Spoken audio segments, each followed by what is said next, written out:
वृषभ राशि वाले बंधुओं, आप सभी का बहुत बहुत स्वागत है, हृदय से अभिनंदन है शिवप्रिया भिंड यूट्यूब चैनल में। तो वृषभ राशि वाले बंधुओं, ध्यान से सुनिए। आने वाले 10 से 12 दिनों के लिए भूल कर भी मत जाना इन 3 जगहों पर। बंधुओं, ये 3 जगहों पर जाने से भयंकर नकारात्मक ऊर्जाएं आपके पीछे लग जाएंगी। आपको बर्बाद करने के लिए, आपके जीवन के हर एक सुख, हर एक संपत्ति को लूटने के लिए आपका पीछा करने लगेंगी। इन 3 स्थानों पर नकारात्मक ऊर्जा का प्रकोप इतना अधिक है कि यदि आप इन 3 स्थानों पर भूल से भी चले जाते हैं, गलती से भी चले जाते हैं, तो आपकी बर्बादी तय है। जो भी योजनाएं आपने बनाई है अपने भविष्य के लिए, वे सारी असफल हो जाएंगी। आपके साथ साथ आपका परिवार, आपके मित्रजन भी दुख भोगेंगे, क्योंकि जब कोई इंसान घाटे में जाता है, दुख तकलीफ परेशानी में जाता है या किसी हादसे का शिकार होता है, तो उसके साथ साथ उसके अपने परिवार के लोग भी रोते हैं, उन्हें भी दुख होता है, तकलीफ होती है और परेशानियां भी आती हैं, आर्थिक स्थिति भी खराब होती है।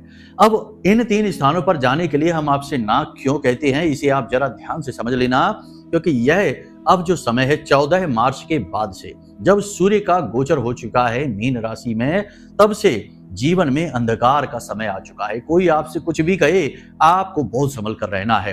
कारण इसका यह है कि शुक्र, बुध, सूर्य, राहु सब एक ही राशि में जाकर बैठ गए हैं और राहु इन सब के बीच सबसे शक्तिशाली है। हालांकि शुक्र उच्च के हैं, फिर भी राहु के प्रभाव में है।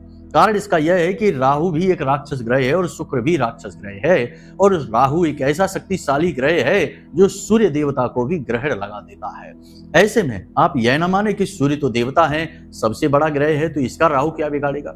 क्यों नहीं बिगाड़ेगा? राहु इसको ग्रहण तो लगा देता है। तो अब स्थिति यही है, यानी कि नकारात्मकता अपनी चरम पर आएगी। यानी जितना भी समय मार्च के महीने में बचा हुआ है, यह संपूर्ण समय भयंकर नकारात्मक ऊर्जाओं से ग्रसित हो जाने वाला रहेगा। अब इसका मतलब यह नहीं कि हर इंसान दुखी हो जाएगा, परेशान हो जाएगा। आपकी ही राशि के बहुत सारे ऐसे लोग होंगे जो खूब सुख भोगेंगे, तरक्की भी करेंगे, परंतु उनके तरीके अलग होंगे, उनके मार्ग अलग होंगे, उनके क्रियाकलाप, विचार सब अलग होगा। जो गलती करेगा उसे सजा मिलेगी, जो गलती नहीं करेगा, सत्कर्म करेगा, पूरे बुद्धि के साथ, एकाग्रता के साथ आगे बढ़ेगा, उसकी उन्नति भी हो जाएगी। कारण इसका यही है कि राहु जिसको मारे उसे फिर कोई न तारे, और राहु जिसको तारे उसे फिर कोई न मारे। बात यहां पर यही है सीधी सीधी कि आपको राहु के साथ पूरे आने वाले 10 से 15 दिनों तक डील करना है। राहु के साथ डील में आप कामयाब हो जाते हैं तो आप कामयाबी की नई मिसाल बन जाएंगे, सीढ़ियां चढ़ेंगे, बहुत गजब की उन्नति करेंगे, हर तरफ से आपको सपोर्ट मिलेगा, धन दौलत आएगी। लेकिन यदि आप राहु से डील करने में असफल हो जाते हैं, राहु के अनुकूल न होकर प्रतिकूल हो जाते हैं, तो राहु आपको ले डूबेगा। ये बात हम लिख कर दे सकते हैं आपको। आगे कार्यक्रम में जो बातें हम आपको बताने जा रहे हैं, वे बातें अक्षर सह आपके जीवन में घटित होने वाली हैं। 10 से 12 दिनों में ये घटनाएं आपके जीवन में घटित होंगी। जब एक एक करके घटनाएं घटित होनी शुरू हो जाएंगी, तो आपको खुद ही यकीन हो जाएगा कि गुरुजी महाराज ने सारी बातें जो बताई हैं सब सत्य हैं। एक आध बात इधर उधर हो भी सकती है, परंतु हमारा जो आकलन है, जो हमारी भावनाएं हैं, जो हमारे अनुभव हैं, वो कहते हैं कि ये बातें सत्य होने ही वाली हैं। गलती तो आप करेंगे ही, और गलती की सजा राहु आपको दे देगा। कहने का मतलब यह है कि ये 3 जगहों पर तो आपको जाना ही नहीं है, इसी के साथ साथ कुछ और भी ऐसे कार्य हैं जो आपको भूल कर भी नहीं करना है। समस्या यहाँ पर यह है बंधुओं कि जब भी लोगों को सत्य बताने लगो, तो लोग कहते हैं कि आप नकारात्मक बहुत बोलते हैं। अगर चिकनी चुपड़ी बातें करो, मीठी मीठी बातें करो कि ये हो जाएगा, वो हो जाएगा, यहाँ से पैसा आएगा, यहाँ से व्यापार चल जाएगा, जिंदगी स्वर्ग बन जाएगी, तो लोगों को सुनने में बड़ा आनंद आता है। लेकिन होता ठीक इसका उल्टा है। कर्जा बढ़ जाता है, व्यापार डूब जाता है, तमाम सारी परेशानियां जीवन में आ जाती हैं। फिर लोग कहते हैं कि भविष्यवाणी तो गलत हो गई। तो अब ऐसा हम नहीं कर सकते। हमारे लिए तो जो सत्य है हमें वही बताना होगा, जो आपके ग्रह कहते हैं, जो आपके तारे कहते हैं, और जो हमारी भावनाएं कहती हैं, मतलब कि जो माता रानी की अनुभूतियां हैं, जो हमारे अनुभव हैं, वो कहते हैं, हम वही बताएंगे। अब वह कड़वा है तो कड़वा सही, अगर नकारात्मक है तो नकारात्मक सही। आप इसे एक दवा की तरह भी ले सकते हैं कि दवाई हमेशा कड़वी ही होती है, लेकिन दवाई के अंदर क्षमता है कि वह इलाज कर सकती है, बीमारियों से मुक्ति दिला सकती है और आने वाले रोगों से बचा भी सकती है। तो यदि आप खुद नकारात्मक हैं तो आपको हमारी हर बात नेगेटिव लगेगी, और आपको कुछ भी अच्छा नहीं लगेगा। आपको लगेगा कि गुरुजी तो फालतू की बातें करते हैं, डराते हैं और बस अपनी बातें कहकर चले जाते हैं। लेकिन जब ये बातें सत्य होने लगती हैं तो लोग कहते हैं कि अरे ये तो गुरुजी ने कहा था। तो जो विश्वास करते हैं, भाव रखते हैं, उनके तो जीवन में अच्छी घटनाएं होनी शुरू हो जाती हैं, क्योंकि बुराई के बाद अच्छाई तो है ही, दवाई के बाद तो बीमारी से छुटकारा है ही। जो नहीं मानते हैं वो कोई बात नहीं है और दुख भोगेंगे बाद में, आज नहीं तो कल मान ही जाएंगे। आखिर सत्य की तो विजय अंत में हो ही जाती है। तो बंधु, हमारी बातें कड़वी हो सकती हैं, नकारात्मक हो सकती हैं, लेकिन सत्य है, इस बात की गारंटी है। सत्य हमेशा कड़वा ही होता है और आज के समय में तो सत्य नकारात्मक ही हो चुका है, क्योंकि दुर्बुद्धि, मंदबुद्धि लोग समाज में बढ़ते जा रहे हैं। जो जिस थाली में खाते हैं उसी में छेद कर देते हैं, जिस धर्म की आड़ में जीवन गुजारते हैं, जिस भगवान की शरण में जाकर एक एक चीज के लिए विनती करते हैं और मांगते हैं और भगवान उन्हें देते भी हैं, थोड़ी सी अकल आते ही ज्यादा ज्ञानी बनने के चक्कर में उसी भगवान का अपमान कर देते हैं, उसी धर्म को गालियां देने लगते हैं और उन्हीं ब्राह्मणों और मंदिरों और धर्मशालाओं को दोषी बनाने लगते हैं। तो अब ऐसे लोगों का भला उद्धार कैसे होगा? इनका तो भगवान ही मालिक है। खैर बंधुओं, चलिए कार्यक्रम में आगे बढ़ते हैं। आपको बताते हैं इन 3 जगहों पर जहां आपको नहीं जाना है आने वाले 10 से 12 दिनों में। साथ ही कुछ ऐसे जरूरी कार्य जो आपको नहीं करने हैं किसी भी हालत में, यानी ये नकारात्मक कार्य हैं, जरूरी नहीं है, नकारात्मक है, इनसे बचना है आपको, इनकी संभावनाएं बनेगी। जब भी बोला जाए कि ये नहीं करना है तो ग्रह आपको वहीं ले जाएंगे वो कार्य करवाने के लिए, क्योंकि जाको दुख दारुण प्रभु दीना, ताकि मति आगे हर लीना। जिसको दुख दारुण देना चाहते हैं ग्रह नक्षत्र, या यूं कहें कि विधाता विधि, उससे गलत कार्य पहले ही करवाने लगते हैं। तो आपके जीवन में बनेगी ये संभावना है कि जब आप इन 3 जगहों पर जाएंगे, कुछ गलत कार्य आप जाने अनजाने में करेंगे, फिर आपको दुख होगा और राहु आपके पीछे पड़ जाएगा। तो बस अच्छाई इसी में है कि आप बातों को समझें, माने और जीवन में उतारें। जो बातें हम आपको बताने जा रहे हैं वे सत्य होंगी, इस बात की गारंटी है। तो चलिए बंधुओं, कार्यक्रम को शुरू करते हैं। महामाई को याद करते हुए कमेंट बॉक्स में भक्ति भाव के साथ लिख डालिए, जय माई की, जय मां भद्रकाली। महामाई आपका कल्याण करेंगी, हमें पूर्ण विश्वास है। चलिए बंधु, कार्यक्रम को शुरू करते हैं। अब सारी बातों को ध्यान से समझना है। तो बंधु, अब ध्यान से समझिए। प्यारे मित्रों, हमारे अत्यंत प्रिय और परम पूज्य अमिताचार्य जी के पास माँ बगलामुखी और माँ भद्रकाली की साधनाओं का वर्षों का अनुभव है और माता रानी की इनके ऊपर पूर्ण कृपा और सिद्धि है। आचार्य जी ने अपने सटीक कुंडली विश्लेषण और श्रेष्ठतम उपायों के माध्यम से हजारों लोगों के जीवन को खुशियों से भरा है।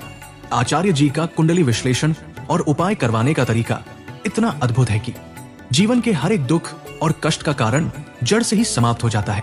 फिर समस्या चाहे जैसी भी हो, कर्जा बहुत बढ़ गया हो, व्यापार चल नहीं रहा हो, बीमारियों में आप बर्बाद हो चुके हो, रिश्तों में प्रेम समाप्त हो चुका हो, या फिर नौकरी ही ना मिल रही हो, विवाह में देरी होती हो, कैसी भी समस्या हो, इन समस्याओं का कारण क्या है, कौन सी महादशा परेशान कर रही है, कौन सा दोष लगा हुआ है, सब कुछ आचार्य जी इतना सटीक बताते हैं कि वर्षों वर्ष के दुख कुछ ही दिनों में समाप्त हो जाते हैं।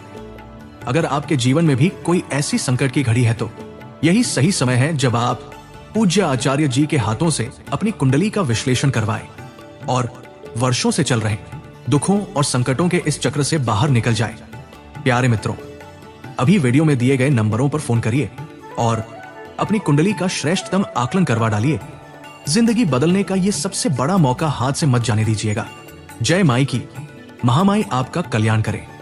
एक ही राशि में 4 ग्रह बैठ गए हैं। राहु तो पहले से ही थे, बुध आ गए, शुक्र आ गए और सूर्य देवता भी आ गए। अब यहाँ पर शुक्र उच्च के हो जाते हैं, बुध नीच के हो जाते हैं और सूर्य देवता भी सामान्य स्थिति में अवश्य रहते हैं, लेकिन राहु के सामने पहुंचकर फीके पड़ जाते हैं, कमजोर पड़ जाते हैं। बात सत्य है, ध्यान से सुनना है, अपनी मनमानी नहीं करना है।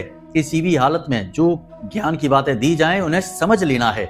बारीकियां हैं, कभी कभी हमारी सोच के परे हो जाती हैं सच्चाई की बातें, इसलिए हमें सुनने में बड़ा अटपटा लगता है। राहु के सामने सूर्य भी फीके पड़ने लगते हैं तो सूर्य का प्रभाव कम हो जाएगा। नौकरी करने वालों को बहुत बाधाएं अड़चने आएंगी, बहुत ज्यादा मेहनत करनी होगी, संघर्ष करना होगा, ओवर टाइम करना पड़ेगा, छुट्टी के दिन भी काम करना पड़ेगा।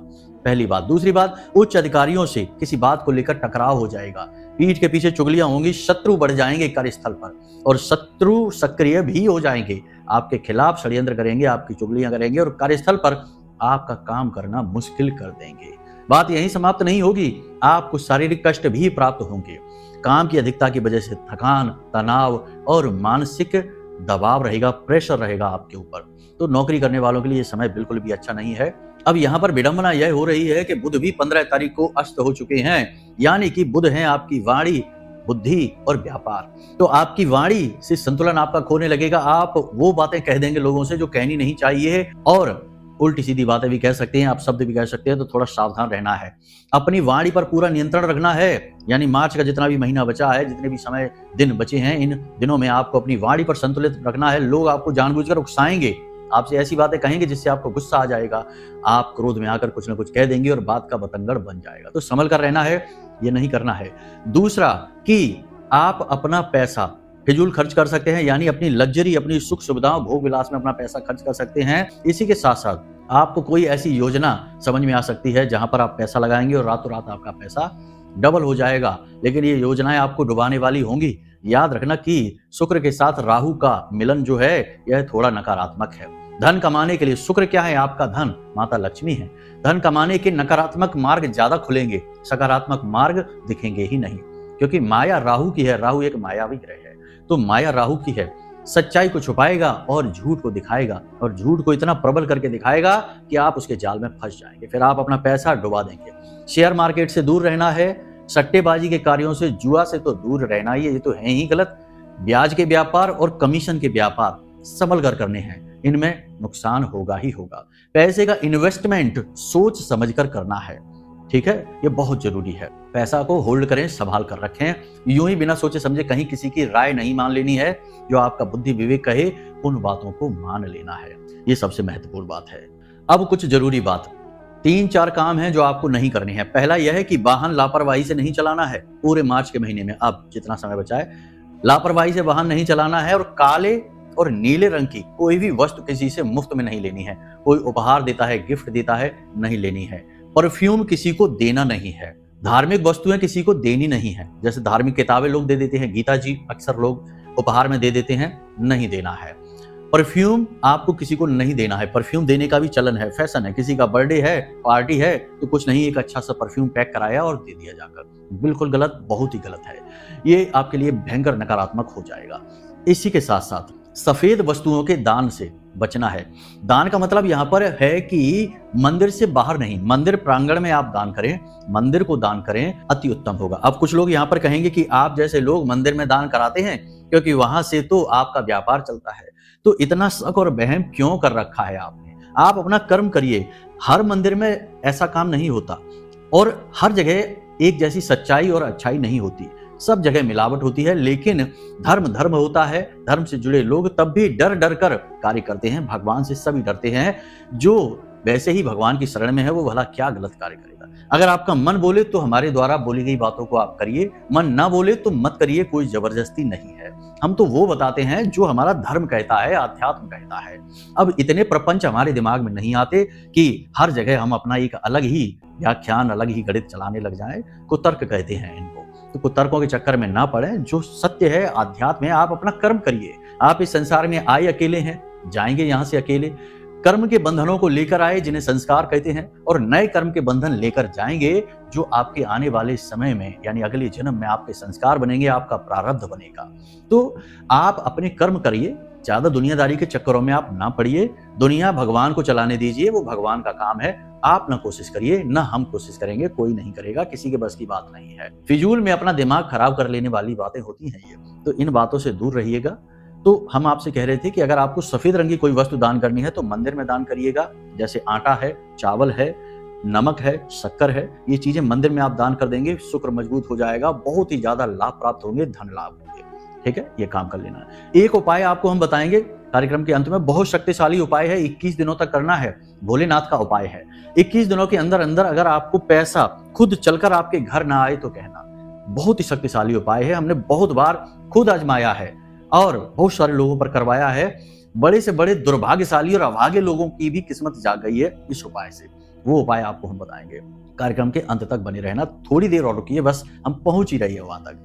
तो अब यहां तक हमने सारी सावधानियों के बारे में आपको बता दिया है। अब बात करते हैं 3 जगहों की। बंधुओं, भीड़ भाड़ भरे इलाकों पर नहीं जाना है।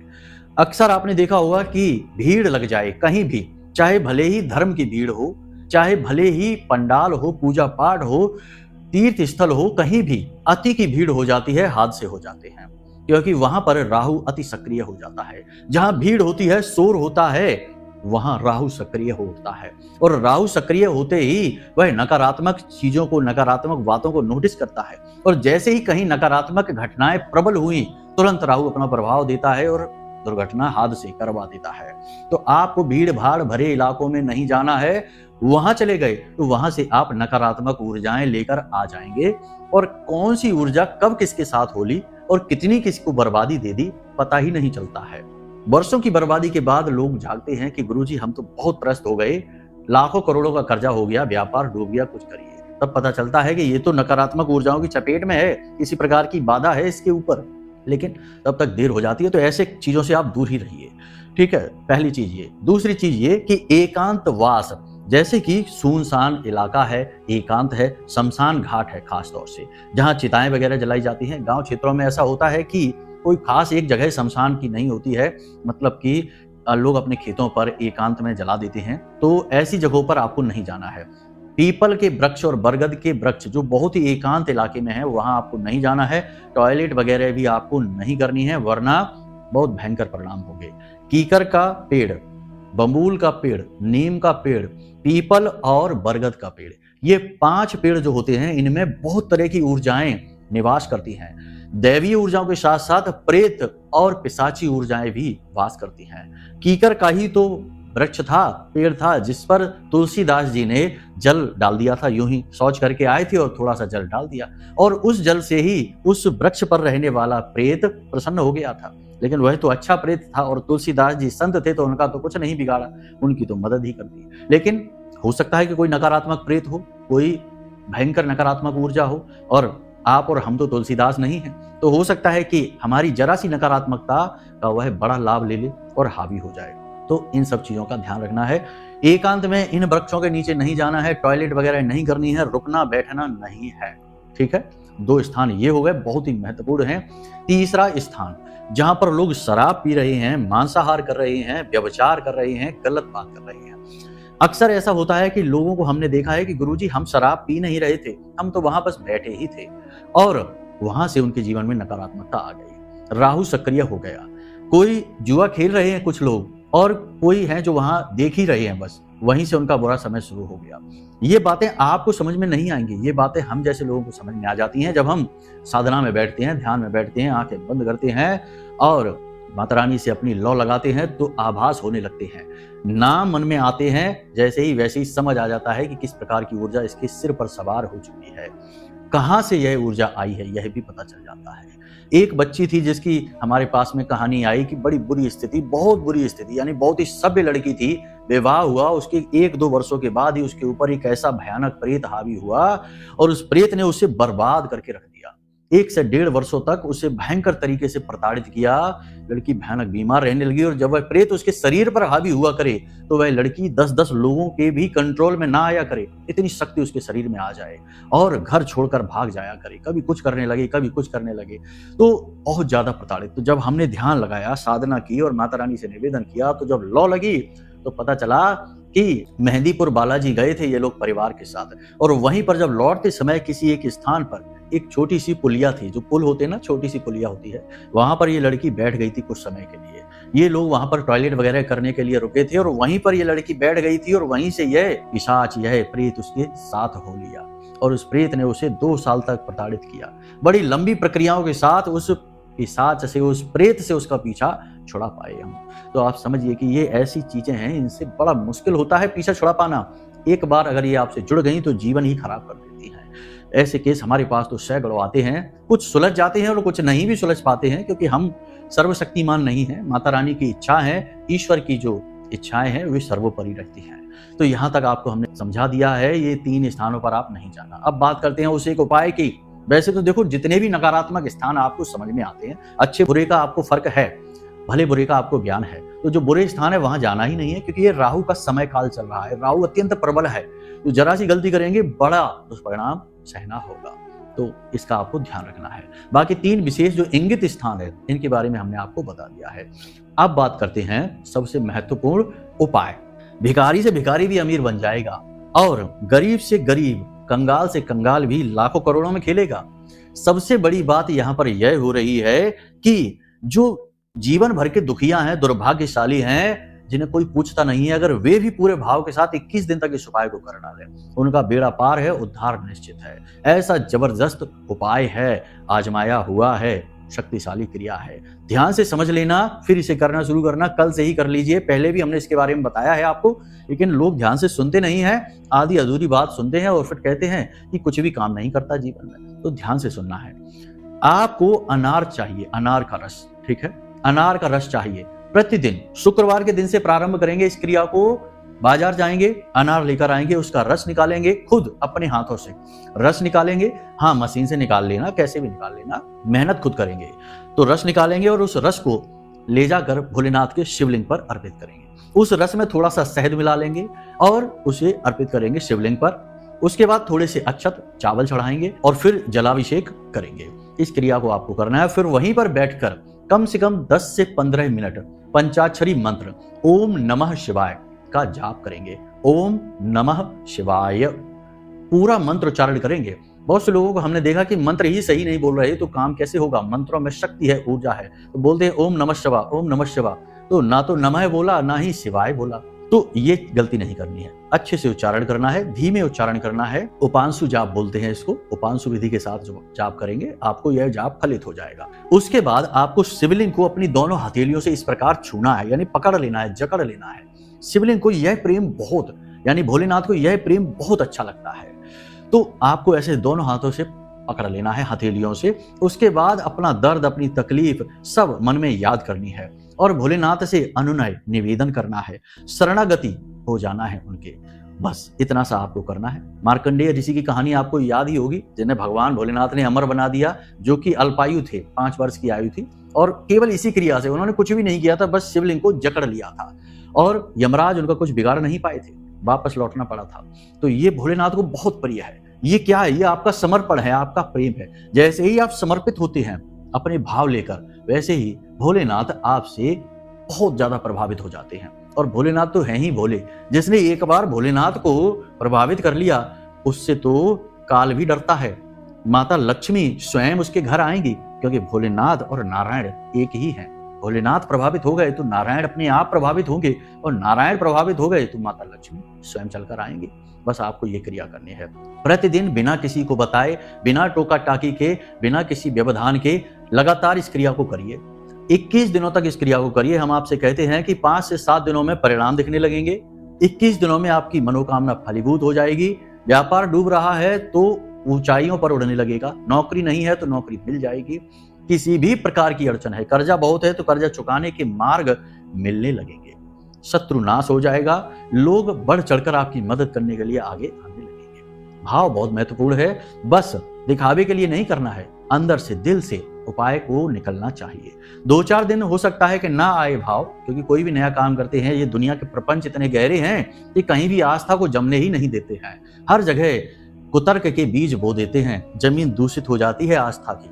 तो 2-4 दिन हो सकता है ना भाव आए, लेकिन आप किसी से चर्चा नहीं करना। आप सोचना कि आप हैं और आपके भोले बाबा हैं, बस, और कुछ भी नहीं है इस ब्रह्मांड में, और आपके सामने वो खड़ी हो और आप जैसा चाहें वैसा उनके साथ निवेदन करें। बस इस क्रिया को इस प्रकार करिए। भाव बहुत महत्वपूर्ण है, भाव से ही सब फलित होता है। तो इस क्रिया को करिए। बाकी जो हमने स्थान बताए हैं, इन स्थानों पर मत जाइए, और हमने जो नकारात्मक बातें कही हैं, इन नकारात्मक बातों को दवाई की तरह लीजिए। आपका जीवन शुभ हो जाएगा, जीवन फलित हो जाएगा, दुखों से मुक्ति हो जाएगी, इस बात की गारंटी है। हम आपको विश्वास के साथ कहते हैं। बाकी महामाई चाहेंगी तो आपके दुख चुटकियों में दूर हो ही जाएंगे। तो चलिए बंधुओं, कार्यक्रम को यही विराम देते हैं। यदि कोई प्रश्न मन में उठे तो वीडियो में नंबर दे दिए हैं, इन नंबरों पर फोन लगाइए और सारे मन के सवाल पूछ लीजिए। कुंडली विश्लेषण कराना है तो उसके लिए भी इन्हीं नंबरों पर फोन करिए। तो चलिए बंधुओं, हमेशा हंसते रहिए, मुस्कुराते रहिए, सकारात्मक रहिए और ईश्वर का धन्यवाद हमेशा करते रहिए। महामाई पर आस्था और विश्वास बनाकर रखिए। प्रेम से बोलिए जय माई की। महामाई आपका कल्याण करेंगी। धन्यवाद। हमारे प्रिय और परम पूज्य आचार्य जी ने अपनी साधनाओं के अनुभवों पर आधारित शक्तिशाली उपाय और क्रियाओं के माध्यम से हजारों लोगों के जीवन को पूरी तरह से बदला है। आचार्य जी के द्वारा बताया गया हर एक उपाय इतना सटीक और कारगर होता है कि जो भी इसे पूरे भाव के साथ कर लेता है, उसे साक्षात महामाई की कृपा और आशीर्वाद प्राप्त हो जाती है। इसलिए निसंकोच इन उपायों को पूरे भाव के साथ करिए, आपका कल्याण होगा। जय माई की।